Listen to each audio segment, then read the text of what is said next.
Baik, Ustaz, sebelum kita ngobrol-ngobrol lebih jauh, ada informasi terkait dengan di Gerobokan, ya. Ini kaitannya dengan menyampaikan dakwah.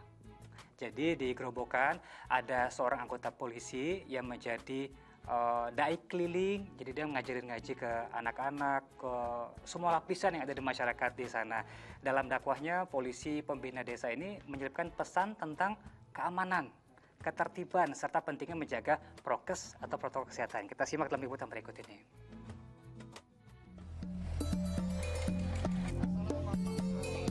Inilah Bribka Maskuri, anggota Bayangkara Pembina Keamanan dan Ketertiban Masyarakat atau Babin Kantipmas, yang bertugas di desa Ngambarekjo, Kecamatan Tanggung Harjo, Gerobogan, Jawa Tengah.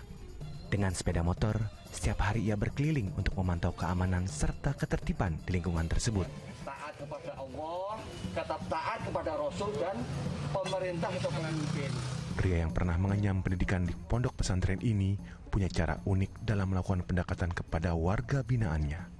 Berbekal ilmu agama yang dimiliki, Bribka Maskuri selalu menyampaikan tausiah atau dakwah kepada masyarakat yang disambanginya. Di sela-sela dakwahnya, pria yang menjadi polisi sejak tahun 2000 itu selalu memasukkan pesan-pesan Kantipmas serta pentingnya menjaga protokol kesehatan di masa pandemi COVID-19. Warga pun menyambut baik cara Bribka Maskuri dalam menyampaikan beragam informasi melalui ceramah keagamaan. Bisa diterima oleh masyarakat, baik itu dari kalangan anak-anak sampai ke orang-orang tua. Di bulan Ramadan ini, selain menjadi dai keliling, Bribka Maskuri juga menyempatkan waktu mengajarkan ilmu agama kepada anak-anak warga binaannya. Pendidikan pertama dan utama adalah di lingkungan keluarga.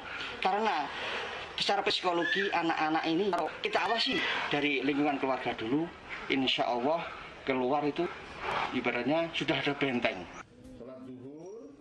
Kegiatan dakwah door to door dilakukan Bribka Maskuri sejak tahun 2015. Menurutnya cara ini cukup jitu untuk membuat warga lebih disiplin dan taat akan hukum. Arif Nur melaporkan dari Gerobogan, Jawa Tengah. Masya Allah Ustaz, ini kalau pengayuh masyarakat, Babin Kamtipmas ya sebenarnya ke profesinya, menyambangi warga sudah biasa, bagi masker, memberikan penyuluh sudah biasa, ini menyelipkan tausiah, luar biasa Ustaz. Ya, terima kasih ya. Tentu kita apresiasi atas inisiasi yang dilakukan oleh Bribka Maskuri ya tadi ya, sebagai aparat yang bertugas untuk menjaga Kamtipmas, kemudian juga memberikan sosialisasi terkait dengan masalah keamanan, masalah ketertiban, dan juga masalah-masalah terkait dengan keagamaan. Saya kira itu bagian dari tugas keislaman kita ya. Setiap muslim itu memiliki tugas untuk berdakwah dimanapun dan di dalam posisi apapun. Ya. Bukan cuma ustaz, ulama begitu, saya pun juga punya tugas. Tugas ulama memberikan penjelasan keagamaan.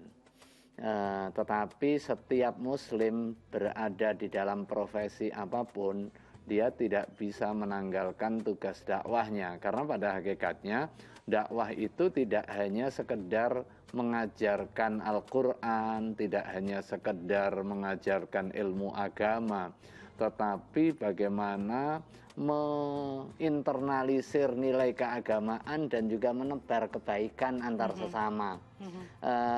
Mas Jemi sebagai wartawan, profesi wartawan dengan menyampaikan informasi kepada masyarakat yang bersifat positif, kemudian masyarakat yang memperoleh informasi dari Mas Jemi terinspirasi untuk melakukan kebaikan, itu adalah tugas dakwah.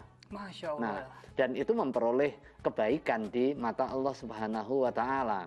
Oh, ini baru buat saya Ustaz. Betul. Jadi ada hadis man sanna fil islami sunnatan hasanatan falahu ajruha wa ajru man amila biha. Barang siapa melakukan inovasi sesuai dengan profesinya ya tentunya ya, nggak mesti saya harus memaksa ngambil profesi polisi atau Mas Jimmy mengambil profesi sebagai ulama, nggak mesti. Sesuai dengan kompetensi masing-masing bisa melakukan aktivitas dakwah dan juga melakukan kebaikan-kebaikan di mata Allah Subhanahu wa Ta'ala.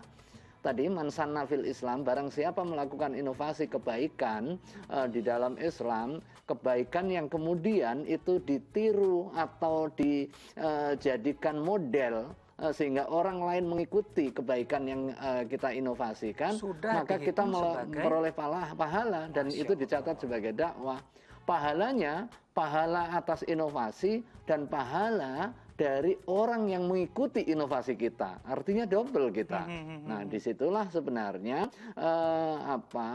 fleksibilitas Islam itu tidak hanya kepada ahli agama. Kalau ahli agama itu tidak diwajibkan secara individu-individu. Jadi ayat Al-Qur'an ada falaula nafara min kulli firqatin minhum ta'ifatun liyatafaqahu fiddin. Yang memperoleh khitab untuk menjadi tafaqquh fiddin itu ta'ifah, segolongan orang. Kenapa kamu, kata falaula nafara min kulli firqatin minhum, kenapa tidak pergi di antara kalian segolongan untuk kepentingan tafaqquh fiddin, mendalami agama. Jadi tafaqquh fiddin, mendalami agama, kepentingannya apa? Untuk memberikan peringatan, untuk mengajarkan ilmu keagamaan. Tetapi ada juga nanti yang ahli matematika, dengan matematikanya dia ngitung astronomi misalnya, sehingga bisa menetapkan hilal yang kemarin, kan gitu kan? Semua ada itu bidangnya butuh begitu, disiplin Ustaz, ya? keilmuan khusus gitu kan. Masya Allah. Nah, dengan dia mendalami keilmuannya di bidang astronomi, kemudian dia dedikasikan untuk kepentingan melihat bulan, mengkabarkan kepada masyarakat ini awal bulan, itu sebagai sebuah kebaikan, itu bagian dari dakwah yang dia lakukan sesuai dengan kompetensinya. Dan Pak Polisi tadi, Pak Polisi tadi menjaga ketertiban, keamanan itu juga bagian dari tugas dakwah. Ditambah lagi dia pintar ngaji. Nah, kan? Double begitu double. Ya. Ini tadi saya sebut baru buat saya. Ternyata siapapun juga memiliki tugas untuk sebagai dai. Kalau dalam bahasa Arab sendiri, dai ini sebenarnya apa sih, Ustaz? Ulama atau bukan? Dai itu dari akar kata da'a yad'u da'watan. Artinya apa? Orang yang ngajak. Orang yang ngajak. Nahnu du'at qabla kulli syai'. Kita ini adalah para pendai. Sebelum menjadi apa-apa, kita sudah memperoleh tanggung jawab untuk ngajak kebaikan. Karena kebaikan yang kita miliki bukan hanya sekedar untuk kita, tetapi untuk sesama. Makanya salah satu ultimate goal dari keberadaan kita sebagai khalifah itu adalah mewujudkan kebaikan. Dan indikator ketakwaan kita adalah sejauh mana bisa memberikan manfaat kepada sesama. Khairukum anfa'ukum linnas. Sebaik-baik kalian adalah yang bisa memberikan manfaat untuk sesama. Nah, kalau dalam konteks kebaikan, kalau kita lihat ada orang berbuat salah, tanggung jawab kita mengingatkan. Itu bagian dari dakwah. Tidak harus menunggu menjadi ulama terlebih dahulu. Nggak harus nunggu jadi ulama, sesuai dengan kompetensinya pokoknya kan. Kalau kita punya kompetensi IT, kita tahu ada segerombolan orang mau bobol bank misalnya. Kita punya tanggung jawab dengan keilmuan kita mengingatkan dia, itu melanggar hukum. Nah, kemudian kita bisa membuat platform yang bisa ngeblok orang yang hendak berbuat jahat seperti itu bagian dari dakwah, amar ma'ruf nahi mungkar dengan kompetensi kita gitu. Jadi pemirsa, itu bedanya ya antara dai dan ulama. Kalau dai siapa saja bisa menyampaikan kebaikan. Betul. Kalau ulama ini ditunjuk, diberkahi oleh Allah sebenarnya untuk menyampaikan ilmu agama. Cuma seringkali di masyarakat kita ada apa istilahnya kalau di dalam bahasa Indonesia, penyempitan makna ya. Dai itu dimaknai sebagai mubaligh, yang ceramah itulah dai. Pada hakikatnya kan dai itu lebih luas dari itu.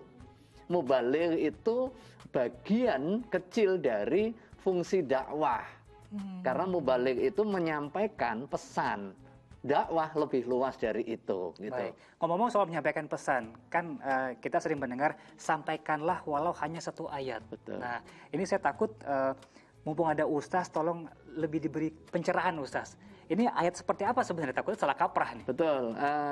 Balighu anni walau ayah, itu adalah hadis. Sampaikan dariku sekalipun satu ayat. Nah, pengertiannya bagaimana? Bukan serta-merta kemudian begitu kita dapat satu ayat kemudian kita sampaikan sudah menjadi ulama, enggak juga. Karena di dalam memahami ayat, kemudian memahami hadis itu butuh disiplin keilmuan kan. Tidak mesti kita ketika terima satu ayat kemudian pengertiannya hanya secara leksikal di dalam ayat yang dikandung itu. Keterbatasan saya miliki karena saya bukan ulama misalnya. Bisa jadi ayat ini bersifat mujmal. Apa itu mujmal? Global. Atau bisa jadi ayat ini bersifat khusus.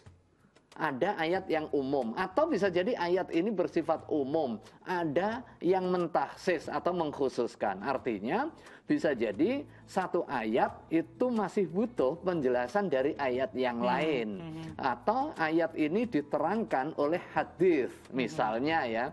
Jadi tidak serta-merta kemudian ketika kita dapat satu ayat kemudian kita sampaikan bahwa itu sebagai sebuah ajaran keislaman secara utuh gitu ya. Tetapi pesan dari hadis balighu anni walau ayah, sampaikan, internalisasi dan dakwahkan. Sekalipun kita memiliki keterbatasan di bidang ilmu keagamaan, tetapi pada hakikatnya dakwah sesuai dengan kompetensi kita sebagai muslim itu adalah bagian dari kewajiban dan juga tanggung jawab. Tetapi dakwahnya tidak mesti harus ceramah. Nah, kadangkala orang setelah belajar baru istilahnya kelas 1 SD, kelas 1 SD, dia sudah merasa jadi profesor, kira-kira begitu. Itu yang seringkali menimbulkan keresahan di tengah masyarakat. Jadi di setiap profesi kan butuh kompetensi. Sama dengan penyiar, kan nggak bisa hanya sekedar mengandalkan pinter ngomong kemudian diangkat jadi penyiar, kan gitu kan. Demikian juga nggak hanya sekedar dia bisa baca Quran kemudian dia menjadi pendai dalam pengertian mubaligh ulama. Di situ ada syurut ya, di situ ada syurut wa dhawabit.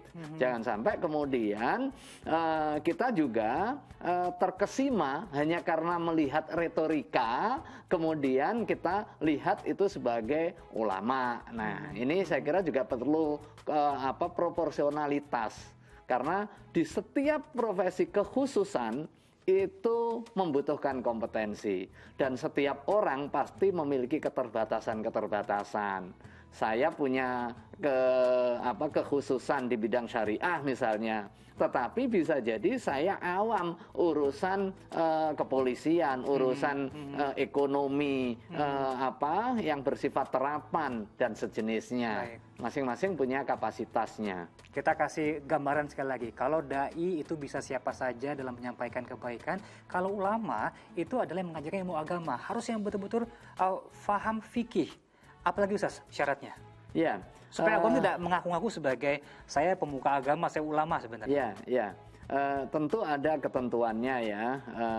Bab soal ulama di dalam pengertian mutafaqih fiddin ya, bab soal faqih ya.